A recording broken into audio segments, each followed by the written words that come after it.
Nome a oração, oraremos a palavra de Deus. Amém? A oração de hoje será o Salmo de número 28 e dessa forma aqui eu oro as palavras do Senhor e eu oro para que Ele venha nos abençoar e o Espírito Santo venha nos trazer o entendimento, a clareza e o ensino da sua parte.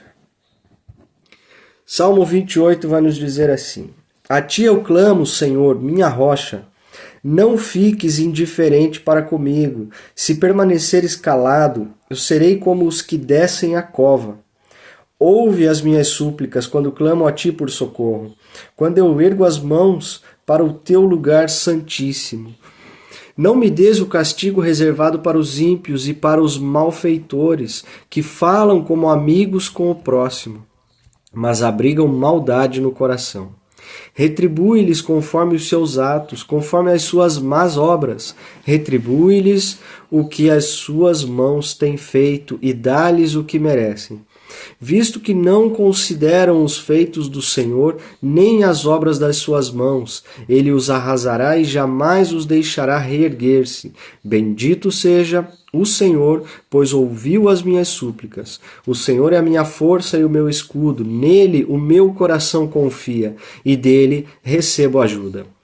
Meu coração exulta de alegria e com o meu cântico lhe darei graças. O Senhor é a força do seu povo, a fortaleza que salva o seu ungido. Salva o teu povo e abençoa a tua herança. Cuida deles como o seu pastor e conduze-os para sempre.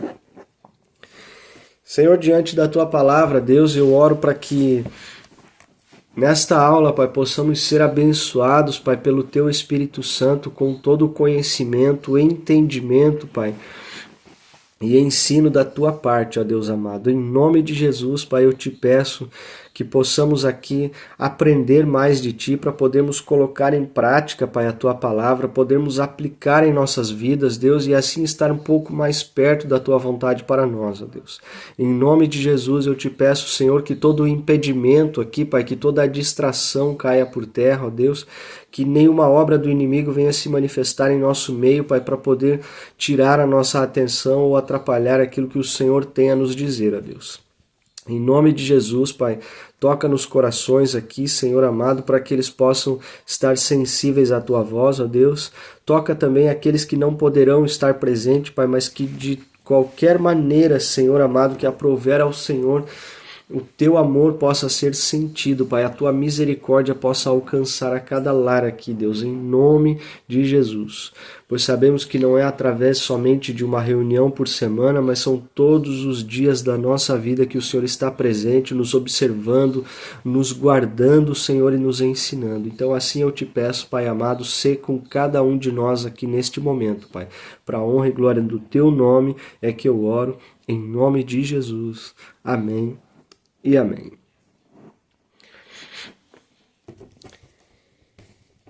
E muito bom, então vamos lá dar continuidade ao nosso estudo. Finalizamos aqui a aula passada o livro de Efésios. Foi um texto um tanto curto, mas o Senhor fez grandes coisas, nos ensinou grandes coisas e conseguimos aí em uma aula finalizarmos aquele capítulo e entendermos mais, né, a respeito da armadura do Senhor, entendermos como aplicar em nossas vidas e uma visão um pouquinho diferente, né, do que falar em Efésios 6 e ver diretamente aquela armadura montada ali, né? Eu acredito que foi edificante a aula.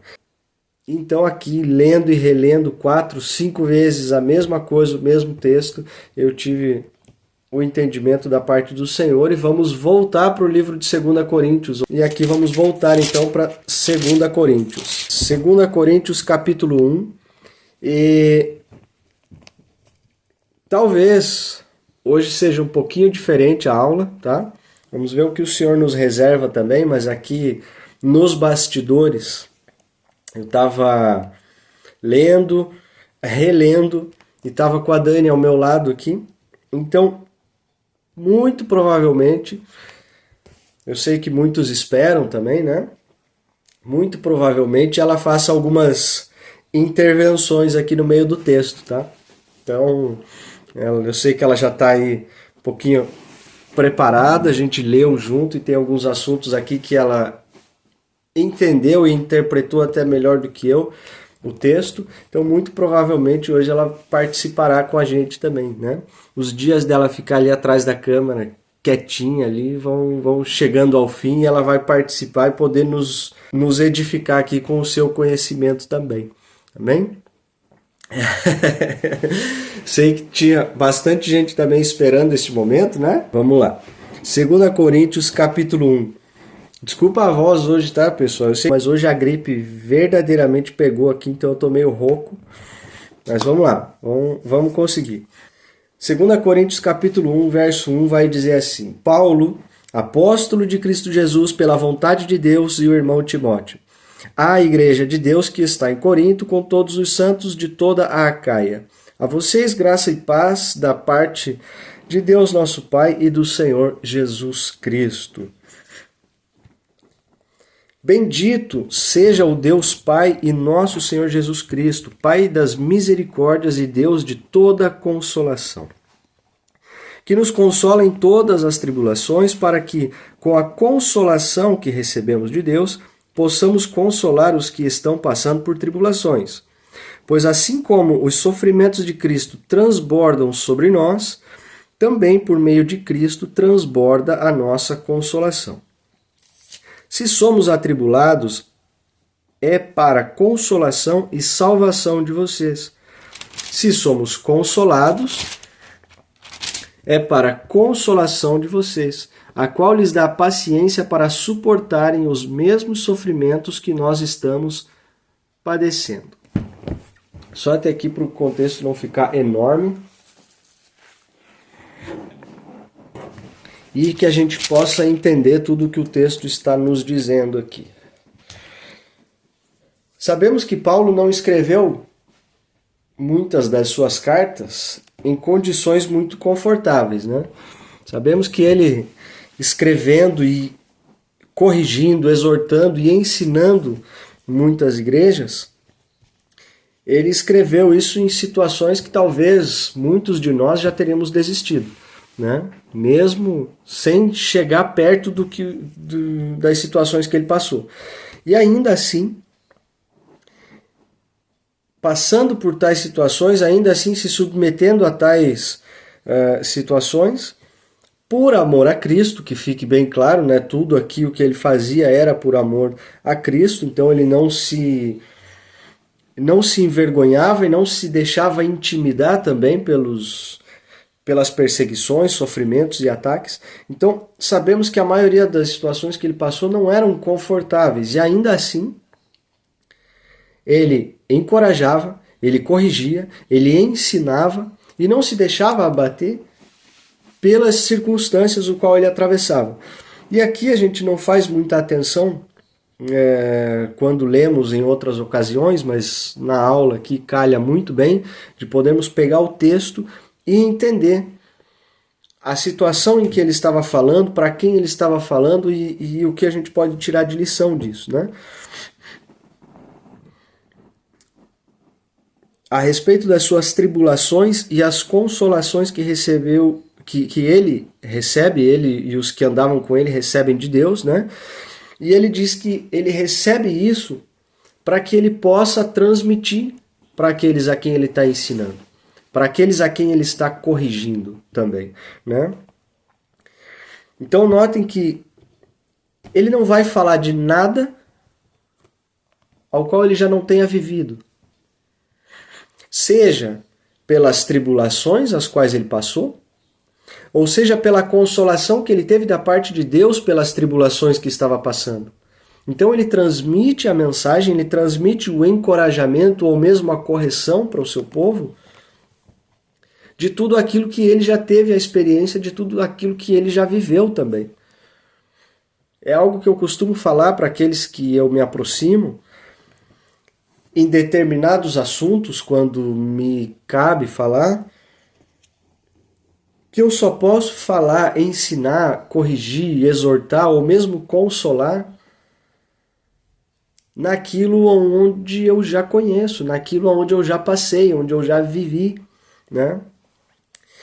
Por isso que Deus escolhe pessoas diferentes, com histórias diferentes, restaura pessoas de onde a gente nem imagina, para poder resgatar aqueles a quem Ele quer alcançar dentro de determinadas áreas também. Porque embora seja Deus todo-poderoso, onipresente, onisciente, onipotente, a gente sabe de todas essas coisas, mas Ele nos usa como ferramentas em suas mãos para resgatar aqueles a quem Ele quer resgatar. Não sei se vocês estão conseguindo entender o paralelo do que eu estou querendo dizer com aquilo que a gente leu no texto. Paulo ele não poderia ensinar alguém em algum assunto que ele ainda não tivesse aprendido, que ele não tivesse vivido. Ele não poderia consolar tais pessoas que passam por algumas tribulações se ele não tivesse conhecido isso.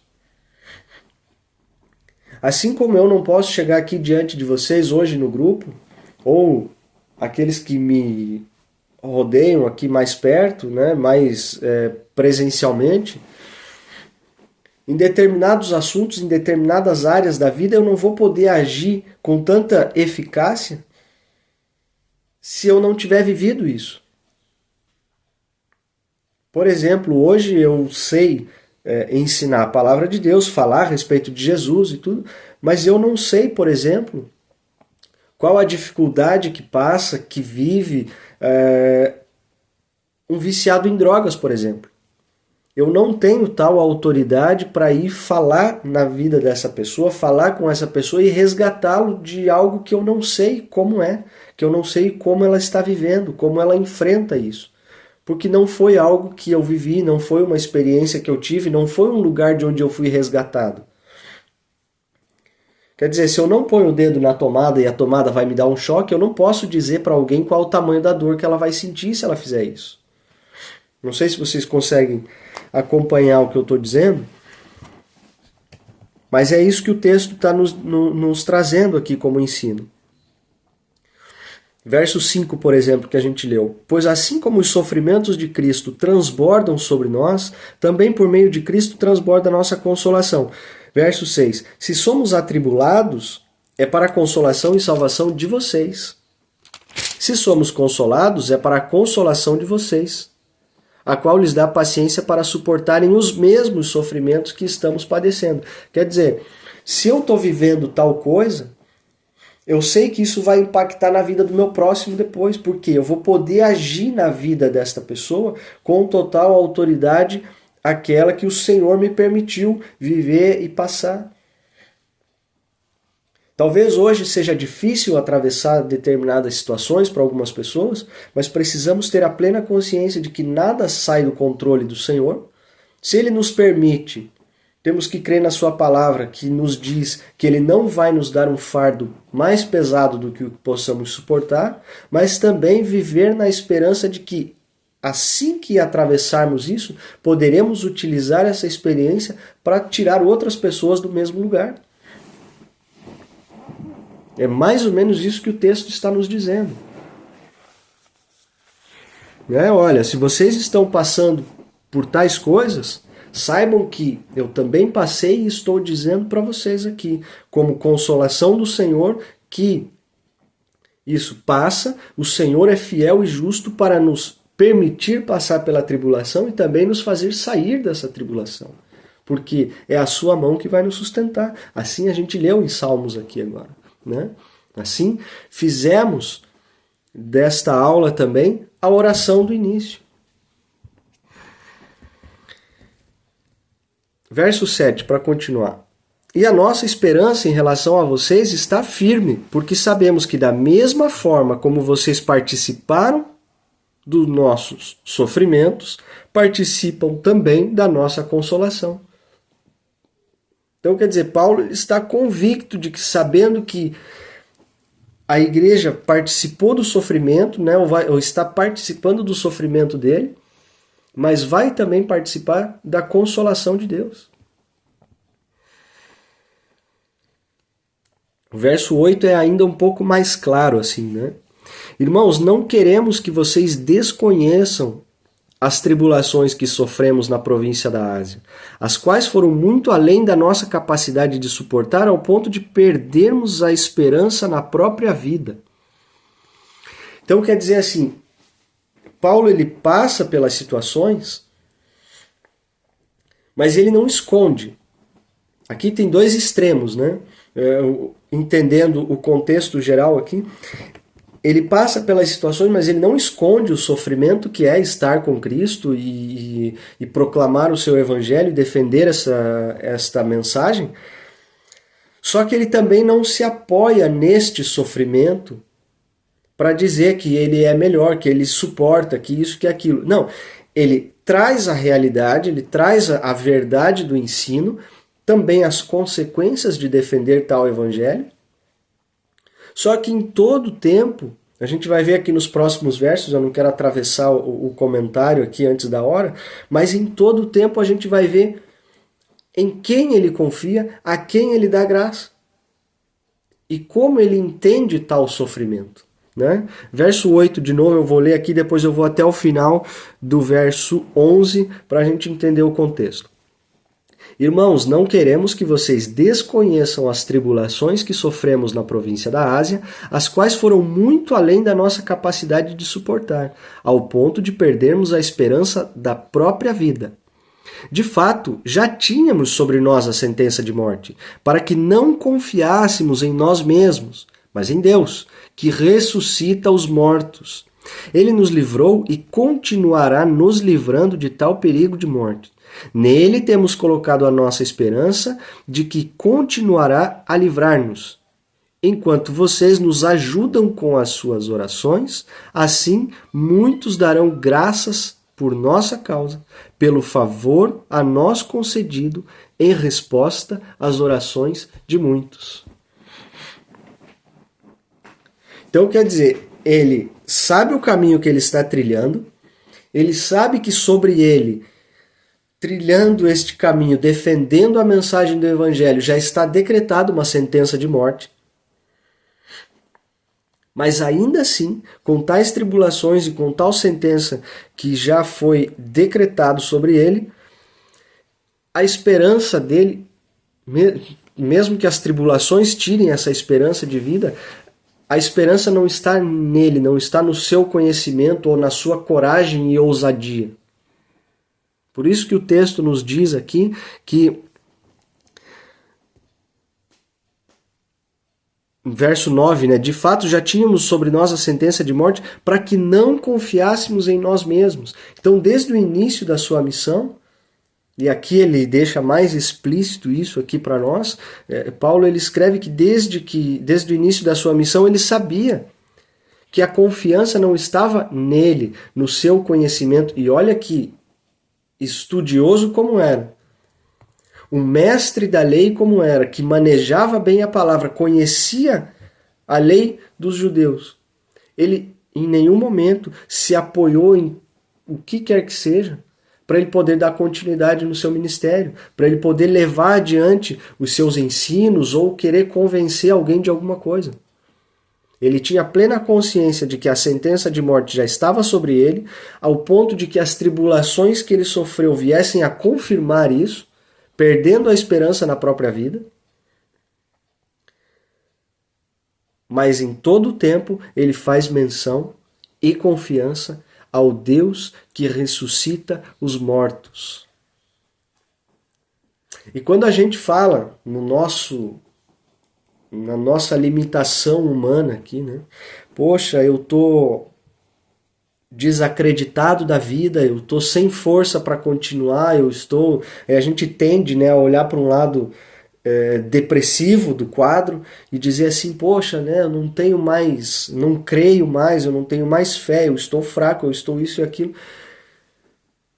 Não precisa me responder, obviamente. Mas quando a gente escuta isso, a primeira coisa que vem na nossa cabeça é o quê? O exemplo de Paulo, as tribulações que ele viveu? Não. Quando a gente escuta alguém falar desse jeito, a gente escuta alguém nessa posição, o primeiro pensamento que vem na cabeça é: está desviado, está longe de Deus, não está orando o suficiente. Será que Paulo estava longe de Deus dessa forma para ele perder a esperança da própria vida? Será? Ou será que a vida, ou será que as circunstâncias, ou pelas suas decisões e o caminho que ele trilhou, será que estava sendo tão apertado, tão ali esmagado pelas circunstâncias? Ao ponto de perder tal esperança na vida. Só que aí a gente aprende com ele duas coisas aqui nesses versos. Que a esperança dele não estava no seu conhecimento, não estava na sua experiência de vida, que ele dependia de Deus. Mas nos últimos versos aqui a gente leu e ele dependia de uma outra coisa também.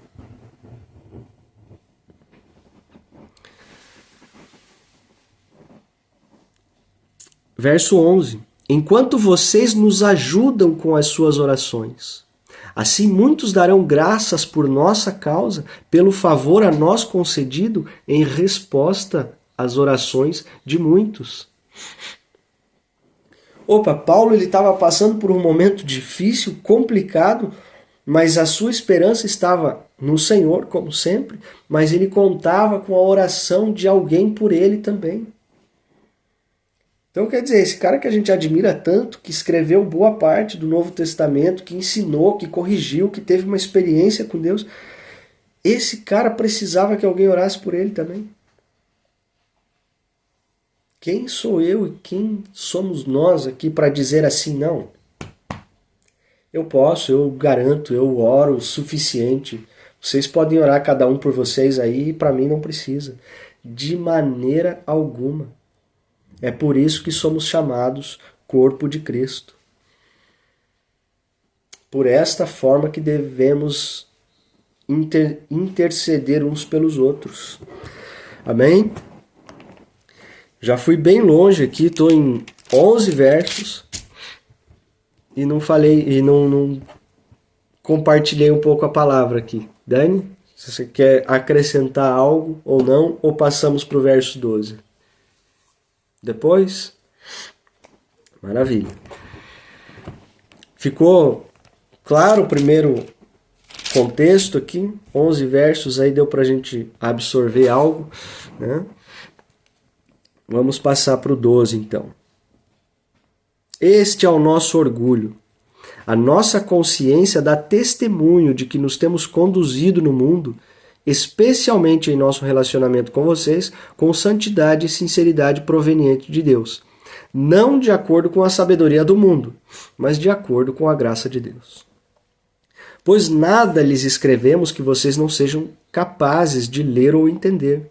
E espero que, assim como vocês nos entenderam em parte, venham a entender plenamente que podem orgulhar-se de nós, assim como nos orgulharemos de vocês no dia do Senhor Jesus.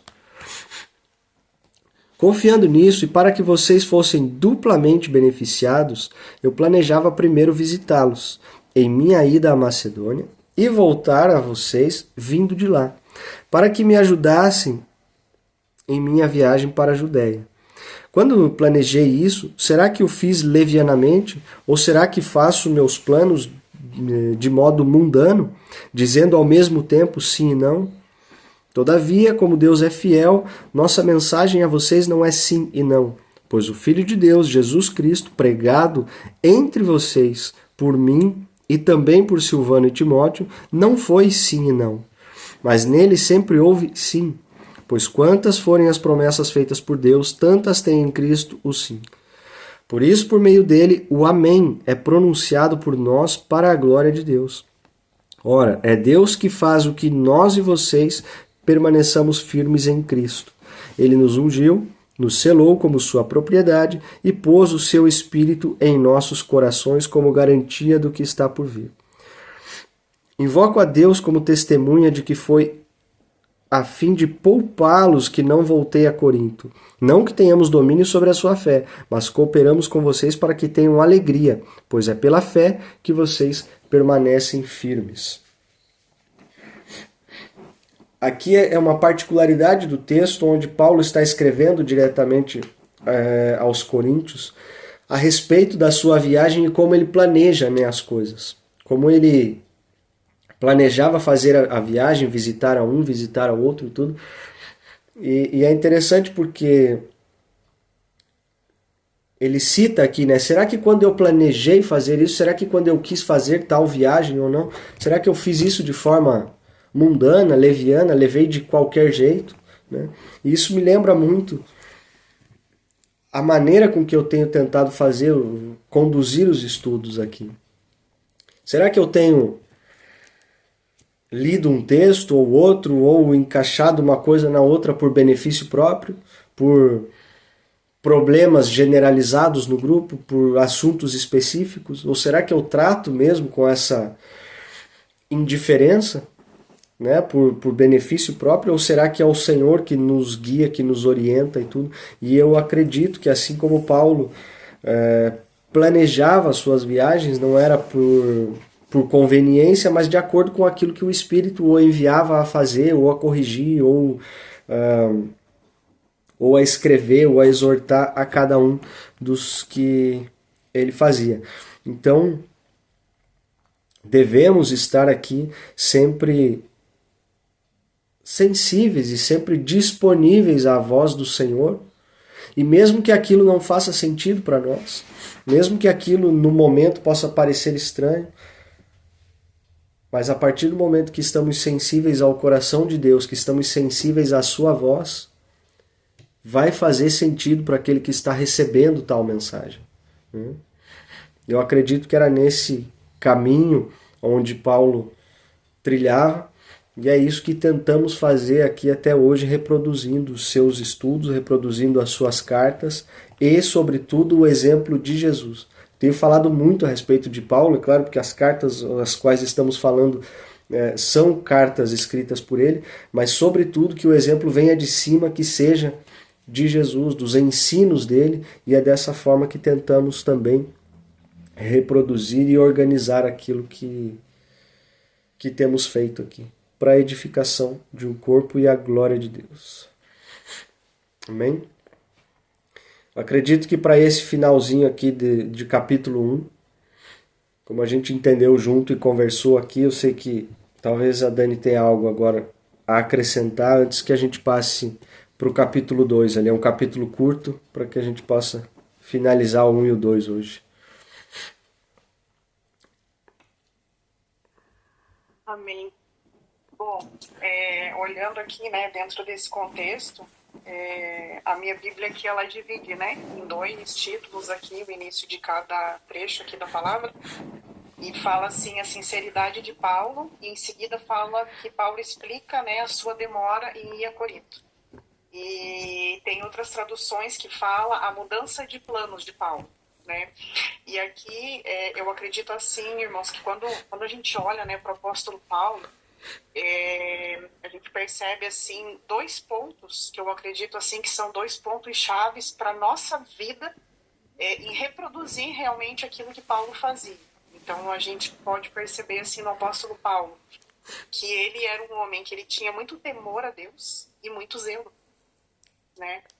Então, quando nós olhamos assim para essa palavra, não só essa palavra né, aqui de Coríntios, mas a maioria das cartas que o apóstolo Paulo escreveu, nós vemos assim esse temor ao Senhor e esse cuidado da parte dele, né, em sempre ser verdadeiro, sempre ser sincero e sempre dar a glória para o Senhor em tudo aquilo que ele fazia, né? Então, como o Murilo falou aqui no começo, né, Paulo era um cara extremamente estudado, né, um cara ali que ele aprendeu ali, né, aos pés ali de Gamaliel, aquele que foi o maior ali, né, entre os judeus, um mestre, né, realmente. E nós vemos assim, quando Paulo ele tem esse encontro com Jesus, ele realmente assim, ele desce ao lugar de um nível de humilhação máxima que ele podia entrar. Então ali Paulo ele enterra tudo aquilo que é o conhecimento dele e muitas vezes até aquilo que é o racional, aquilo que é o racional não, aquilo que é o intelecto dele, para realmente assim, sabe, entregar o espírito dele diante de Jesus e deixar com que Jesus realmente conduza todas as cartas que ele escreveu. Inclusive cartas que ele escreve de dentro de prisões, né, que nem as prisões eram capazes de parar Paulo. Então, quando eu olho aqui para essa passagem, eu vejo assim esse zelo e esse temor da parte do apóstolo Paulo em ser verdadeiro com os irmãos ali, né, de Corinto, e sobretudo nessa paz que ele tinha em renunciar muitas vezes aquilo que era a vontade dele para poder fazer a vontade do Senhor. Né? Porque aqui Paulo, nós vemos aqui que queima no coração de Paulo ir até Corinto, né? Queima no coração dele. Mas nós vemos aqui que ele dá um passo para trás, ele muda os seus planos, ele abre mão daquilo que é o desejo do seu coração, e eu tento me colocar no lugar dele, né, como apóstolo, como mestre, como alguém que amava Jesus e amava também o povo com o coração de Jesus, o desejo que ele tinha para poder estar ali, né, com o povo. E ali ele explica, né, para o povo de Corinto ali essa demora dele. Então eu vejo assim nele um grande exemplo para nós no meio da geração que nós vivemos hoje, que nós vivemos no meio de uma geração ansiosa. E nós muitas vezes temos dificuldade de abrir mão de algumas coisas para poder cumprir aquilo que Deus quer sobre a nossa vida.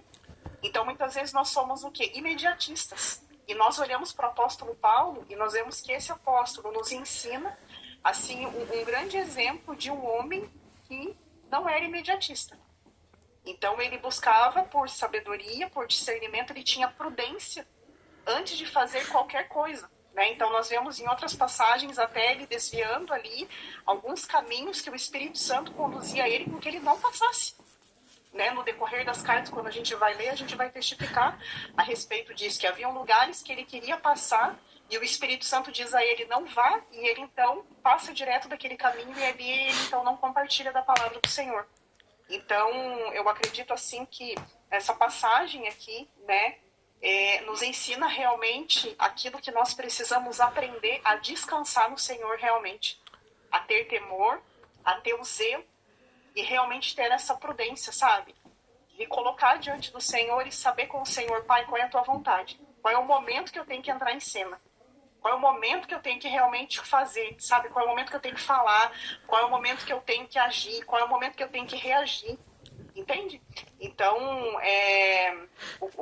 a lição assim que eu tiro, né, assim, dessa passagem é isso, né? Que nós possamos realmente andar nessa sinceridade de saber que a gente não pode se apoiar no nosso conhecimento, não pode se apoiar naquilo que nós achamos que temos a capacidade de fazer, mas nós temos que realmente nos apoiar naquilo que é o desejo do coração do Senhor para a nossa vida. Né? Então, muitas vezes, se eu precisar dar 10 passos para trás para poder cumprir a vontade do Senhor, então eu vou fazer como o apóstolo Paulo. Né? E é isso. É isso assim que eu tenho para compartilhar aqui desse trecho aqui da palavra. Amém, amém. Muito obrigado pela explicação. Muito obrigado. E sempre nessa sensibilidade, sempre nessa mudança de direção, se necessário for, a gente tem ainda o exemplo que vai iniciar aqui no capítulo 2, mais alguns versos, vai finalizar aqui no início do capítulo 2. Esse contexto onde a gente leu aqui do capítulo 1, de estar nessa sensibilidade do Senhor, mudando de direção se preciso for, né? E tudo isso traduzido como agir com sabedoria. Porque muitas vezes a gente quer fazer, o nosso ímpeto nos leva a fazer, nos leva a falar, a corrigir ou a intervir em situações que muitas vezes a gente nem foi convidado. Mas a gente sempre tem uma opinião para dar, sempre tem uma palavra, algo assim, né? E a gente aprende aqui, a gente vê com Paulo que ele dá um passo atrás, como a Dani falou, né? E vê aquilo como o Senhor organiza as coisas e não como talvez ele gostaria de fazer. O verso 1 do capítulo 2 vai nos dizer assim: por isso eu resolvi não lhes fazer outra visita que causasse tristeza. Pois, se os entristeço, quem me alegrará senão vocês, a quem tenho entristecido? Escrevi como escrevi, para que, quando eu for, não seja entristecido por aqueles que deveriam alegrar-me. Estava confiante em que todos vocês compartilhariam da minha alegria, pois eu lhes escrevi com grande aflição e angústia de coração e com muitas lágrimas, não para entristecê-los, mas para que soubessem como é profundo o meu amor por vocês. Então ele prefere não me visitar, ele prefere não passar por ali, mas escreve cartas, escreve com toda a sabedoria possível, justamente para transmitir o seu amor, independente da situação que ele estava passando. Então ele não queria causar tal tristeza àqueles que iriam receber depois. Então, agindo com a sabedoria do Senhor, pensando antes de escrever, antes de falar, e não agindo pelo seu ímpeto, né? É isso que a gente aprende com ele aqui. O que com muita clareza ele consegue expressar, que ele consegue transmitir mais um dos frutos do Espírito também, né?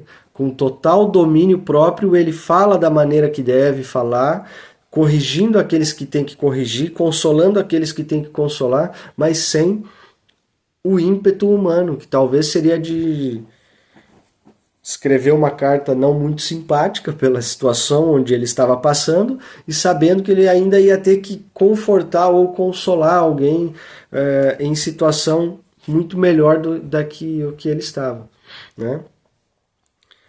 Não sei quantos de vocês já me ouviram falar aqui que a nossa missão, talvez a minha e da Dani enquanto pastores aqui, sei que tem mais ministros, mais pastores também entre nós, que muitas vezes a nossa missão é estender a mão, é consolar, é fazer o curativo naquele que se achega a nós, no mesmo momento em que nós estamos sangrando, com a ferida aberta, com dor, com peso e tudo, né? Então esse é o aprendizado que Paulo nos transmite e é aquilo que nós reproduzimos, né? É aquilo que fazemos sem olhar para nós mesmos, sem murmurar ou sem qualquer coisa assim que vá nos colocar em evidência, vai nos colocar à frente daquele a quem nós estamos servindo, né? Então esse é um pouco do Evangelho de Deus, é colocá-lo como prioridade e amar-nos uns aos outros como a nós mesmos. Porque se eu deixo de olhar para a dificuldade do meu irmão, se eu deixo de olhar para a alegria do meu irmão, olhando para mim primeiro, não, eu tô feliz, então sai daqui você com o teu problema. Não, eu tô triste, sai daqui você com a tua alegria, que eu não tenho tempo de me alegrar com você. Logo, não estamos praticando o Evangelho de Cristo, né? Ao passo que a palavra nos orienta a se alegrar com os que se alegram e chorar com os que choram. E se a gente pegar o contexto desse verso, porque eu não quero tirar só ele aqui para dizer que é bonitinho e suave e tudo, mas se a gente pegar o contexto desse verso, ele não está dizendo assim, alegre-se com os que se alegram quando você está alegre, ou chore com os que choram quando você está triste. Não é condicionado a isso o contexto, né? Então, este é o Evangelho de Deus, devemos amar o nosso próximo como a nós mesmos, independente das circunstâncias. E isso nós vemos aqui nessas cartas de Paulo. Para finalizar aqui o capítulo 2, que é bem curtinho, mas tem um ensino bem particular aqui para nós, né? Eu vou ler direto do verso 5 ao verso 11, e aí depois a gente tem um entendimento desse contexto aqui. Se um de vocês tem causado tristeza, não a tem causado apenas a mim, mas também, em parte, para eu não ser demasiadamente severo a todos vocês. A punição que lhe foi imposta pela maioria é suficiente. Agora, ao contrário, vocês devem perdoar-lhe e consolá-lo, para que ele não seja dominado por excessiva tristeza. Portanto, eu lhes recomendo que reafirmem o amor que têm por ele. Eu lhes escrevi com o propósito de saber se vocês seriam aprovados. Isto é, se seriam obedientes em tudo. Se vocês perdoam alguém, eu também perdoo. E aquilo que eu perdoei, se é que havia alguma coisa para perdoar, eu perdoei na presença de Cristo, por amor a vocês, a fim de que Satanás não tivesse vantagem sobre nós. pois não ignoramos as suas intenções. Então aqui uma partezinha da sua carta está falando de alguém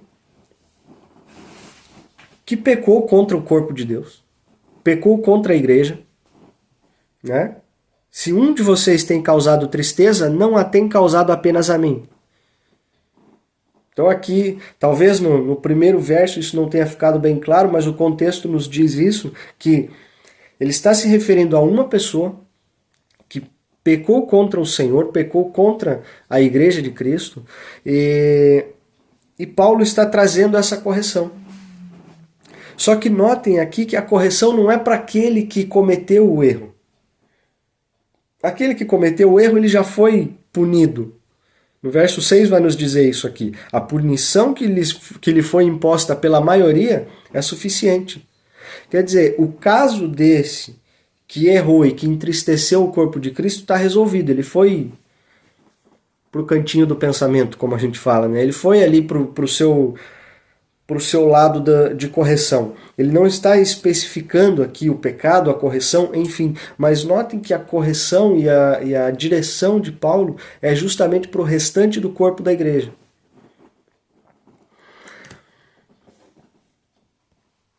O verso 5, ele finaliza dizendo assim: em parte, para eu não ser demasiadamente severo a todos vocês.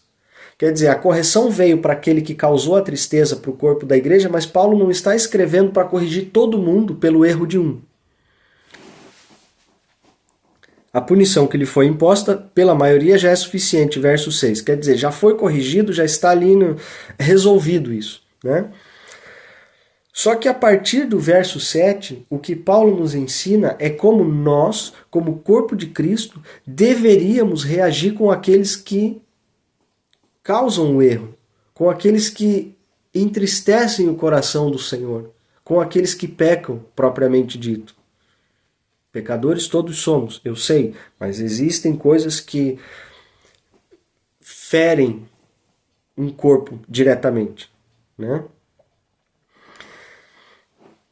Verso 7. Agora, ao contrário, vocês devem perdoar-lhe e consolá-lo, para que ele não seja dominado pelo excesso de tristeza. Porque se a pessoa que errou, ela está sofrendo a punição, obviamente ela está triste. Obviamente ela não está passando por um momento muito legal.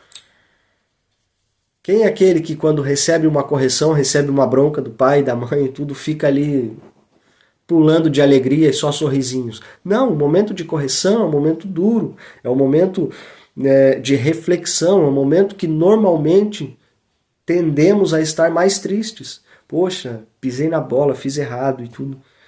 Só que se esse momento ele se estende por muito tempo, e é a nossa tendência, olhar para alguém que errou, automaticamente excluí-lo e deixa lá até que se arrependa, até que se conserte. Mas esse não é o nosso papel enquanto corpo de Cristo. É necessário que a correção venha, que a colheita do seu plantio seja feita, só que o nosso papel, isso que Paulo está nos ensinando aqui, como corpo de Cristo, a nossa função é que devemos, então, no verso 8, reafirmar o amor e perdoá-lo e consolá-lo. Né? Verso 7, perdão. Agora, ao contrário, vocês devem perdoar-lhe e consolá-lo. E o verso 8 vai dizer que Paulo recomenda que reafirmem o amor que tem por ele. E aí, por que Paulo diz isso e orienta dessa forma? Né? Porque devemos ser aquela mão que é estendida também no momento de levantar aquele que caiu. Não só no momento de apontar o dedo e condená-lo, porque dessa forma o que nós fazemos? Nós deixamos de ser o corpo de Cristo e passamos a ser Deus na vida dessas pessoas. Olha, a partir desse momento, com o seu erro, eu estou te condenando. Mas espera, Jesus não condenou? Imagina se no momento do nosso erro tivéssemos pessoas iguais a nós, com o dedo apontado para nós. Será que estaríamos aqui hoje tendo uma segunda chance, por assim dizer? Ou será que teríamos sido diretamente condenados? É uma boa reflexão isso. Quando o erro é com as pessoas, é muito rápido, né, de a gente encontrar uma solução ou julgar rapidamente e tudo. Mas e se nós nos colocarmos nesse lugar? Opa, hoje fui eu que errei. Eu pequei contra o corpo de Cristo. Eu desagradei o coração de Deus. Eu, tendo errado, como eu me julgaria nessa situação? Opa, a conversa muda, né? Não, veja bem, acontece, Deus é misericordioso, Ele perdoa e tudo. Mas quando é com alguém de longe, quando é com alguém que nos feriu, esse julgamento ele vira rapidamente. A gente já não tem mais a função de estender a mão e tirar do buraco, a gente ainda quer jogar terra em cima do buraco. Né? E este é um ensino de Paulo aqui a partir do verso 9. Eu lhes escrevi com o propósito de saber se vocês seriam aprovados.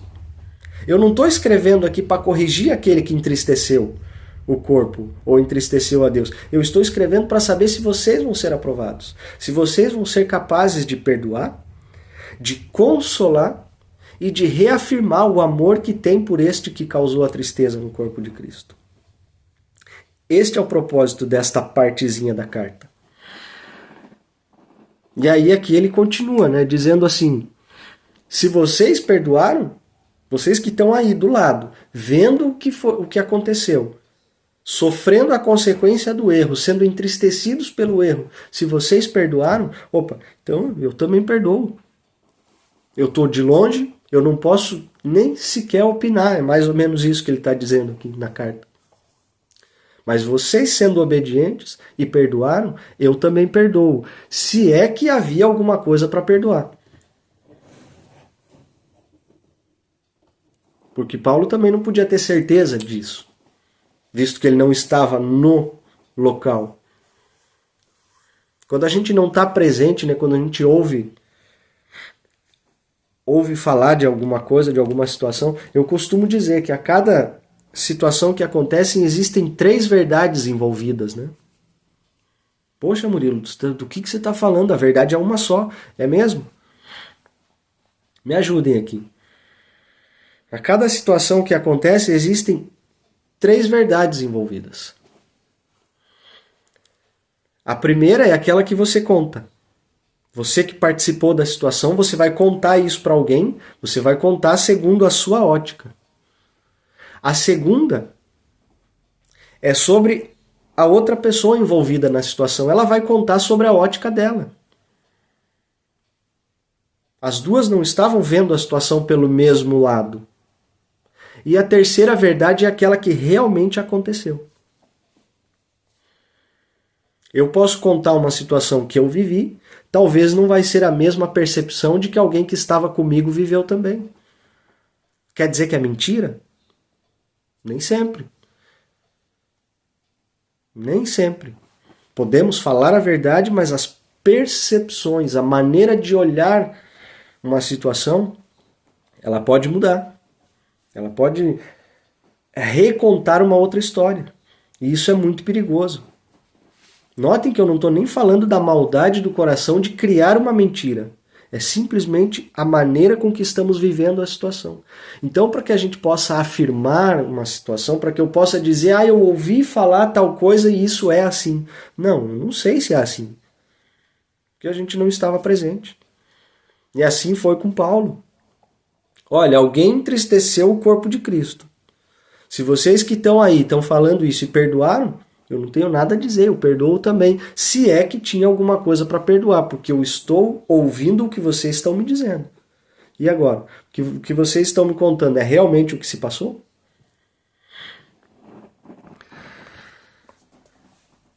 Se havia alguma coisa para perdoar, eu perdoei na presença de Cristo, por amor a vocês. Aí o verso 11 é o mais interessante aqui do nosso aprendizado, né? A fim de que Satanás não tivesse vantagem sobre nós, pois não ignoramos as suas intenções.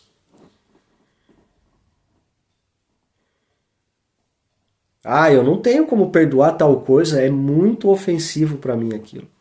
Ok, legal. É a tua percepção da situação. Saiba que Satanás está ali, a palavra diz, não sou eu. Bramando como um leão ao derredor, buscando a quem ele possa tragar. Pouco importa qual a acusação, o que ele quer é uma acusação, o que ele quer é uma brecha para dizer assim, ó, pronto, você está liberado, eu posso agir da maneira que eu quiser. E a falta de perdão é uma delas, a acusação é uma delas, a mentirinha é uma delas, e assim sucessivamente, né? Então Paulo, com essa plena consciência, ele está dizendo, olha, eu perdoo se vocês estão perdoando, porque quem sou eu para enterrar o cara antes de matar, né? Quem sou eu para julgar ou para condená-lo? O que eu não quero é sobre mim tal acusação de dizer, ah, você guarda rancor e mágoas no seu coração. Não faz parte da aula, mas é um parênteses aqui. Lembrando que perdão não é amnésia. Não é porque você perdoou que você vai esquecer o que passou. Você vai lembrar, você vai saber o que te fizeram, quem fez, o que fez, por que fez. Mas aquilo não pode te entristecer, te irar ou te tirar ou tirar a sua paz. Você perdoa, mas a memória ainda está ali, né? O perdão não traz a obrigação de voltar à convivência e abrir as mesmas portas e os mesmos acessos. Tá? É um assunto para uma outra aula, mas temos que ter cuidado com o perdão e o voltar a ser quem éramos para aqueles que nos fizeram mal. Né? São duas coisas diferentes.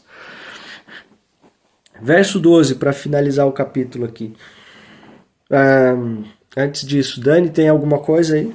Agora, para esse contexto que a gente leu aqui, tem algo a mais a acrescentar, a dizer?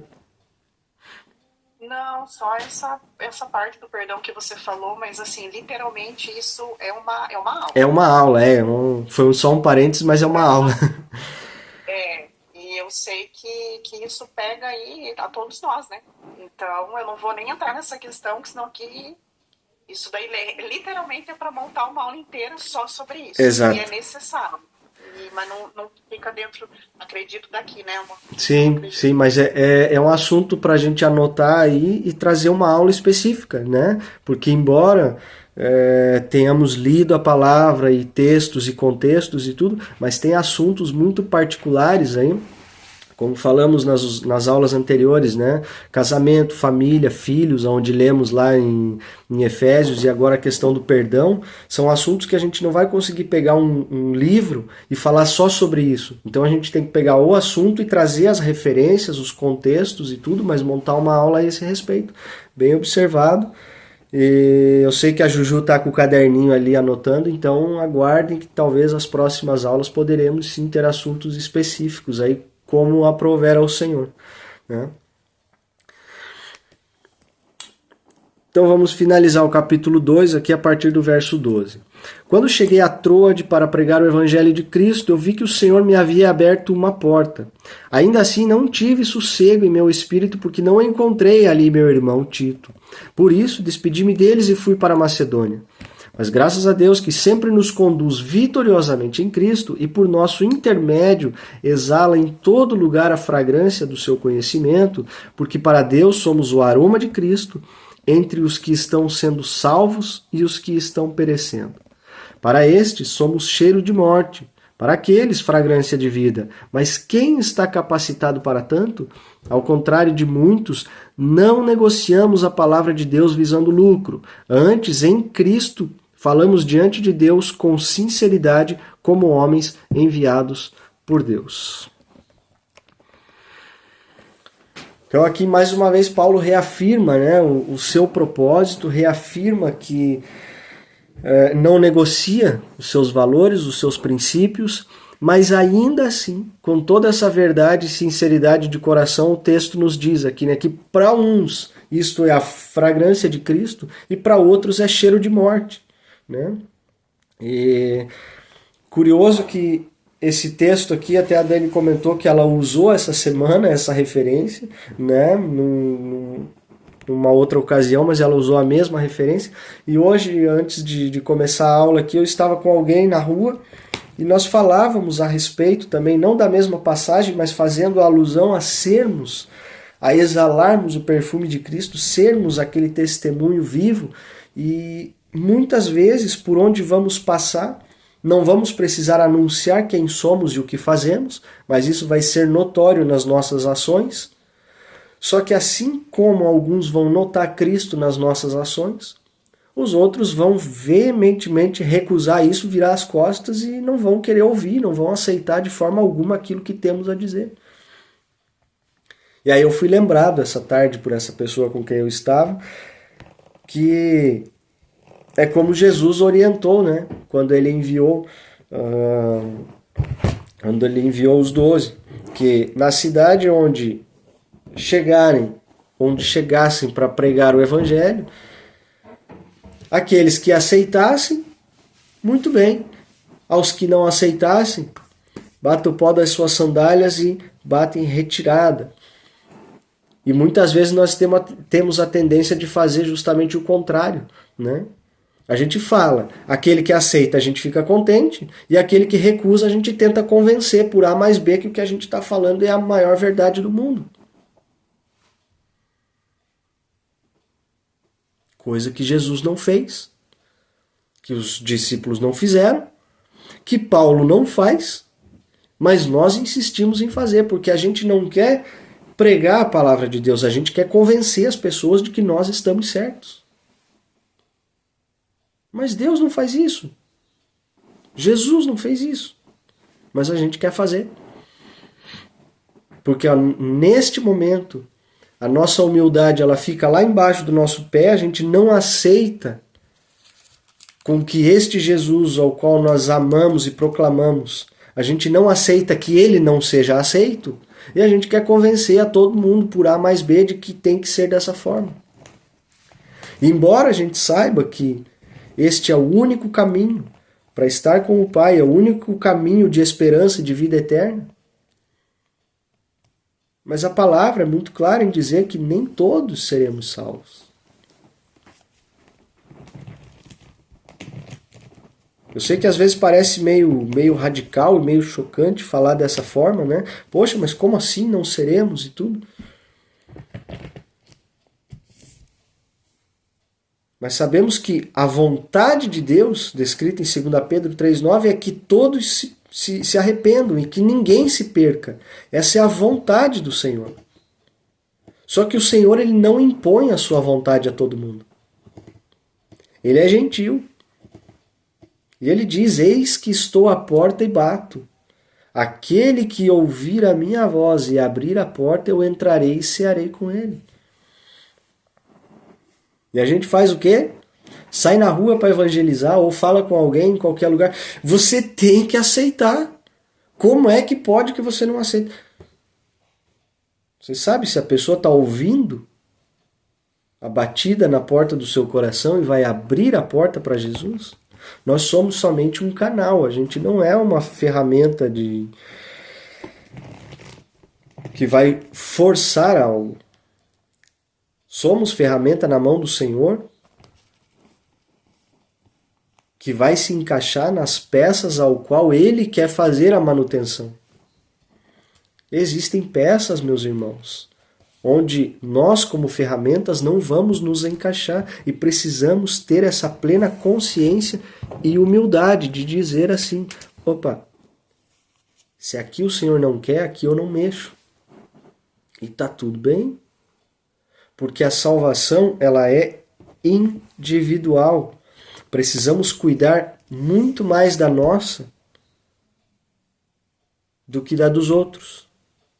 Se é que vocês entendem o que eu estou falando. Não olhem com outros olhos pensando que eu estou deixando os outros de lado. Mas a nossa função é proclamar o Evangelho, amarmos uns aos outros.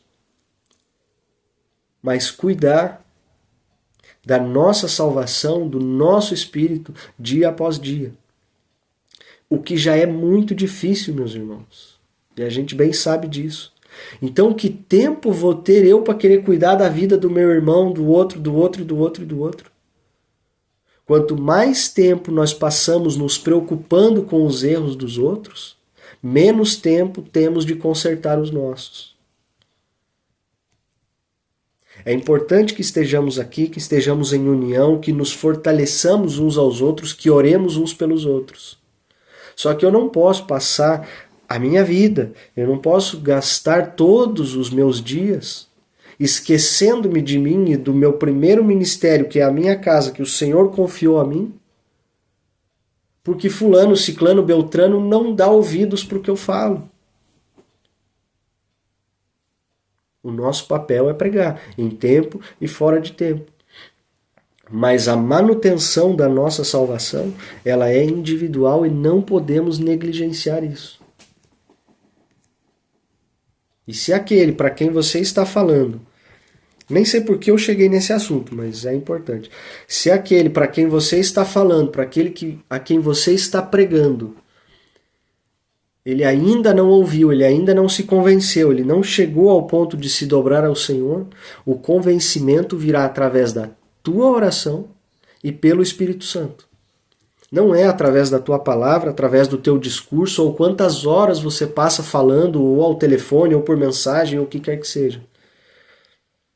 Gaste mais tempo falando com Deus a respeito destes do que com a própria pessoa que já te fechou as portas. Parece radical, parece duro falar isso. Só que nós não temos poder nenhum sobre a vida das pessoas para fazê-las mudarem de opinião. Cabe a nós amarmos e orarmos. E a partir do momento que aprover ao Senhor de tocar ao coração, é Ele que vai fazer através do Espírito Santo. E no mais, devemos cuidar da nossa salvação, porque a palavra diz, aquele que está de pé, cuide para que não caia. Porque quanto mais tempo passamos, não vou ser muito repetitivo, eu sei que eu já falei isso.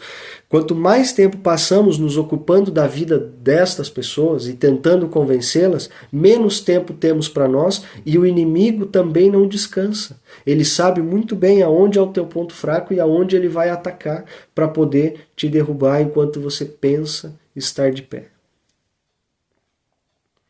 Amém? Dessa forma eu finalizo aqui mais um dia de aula em nome de Jesus. Glórias ao Senhor pela vida de cada um de vocês.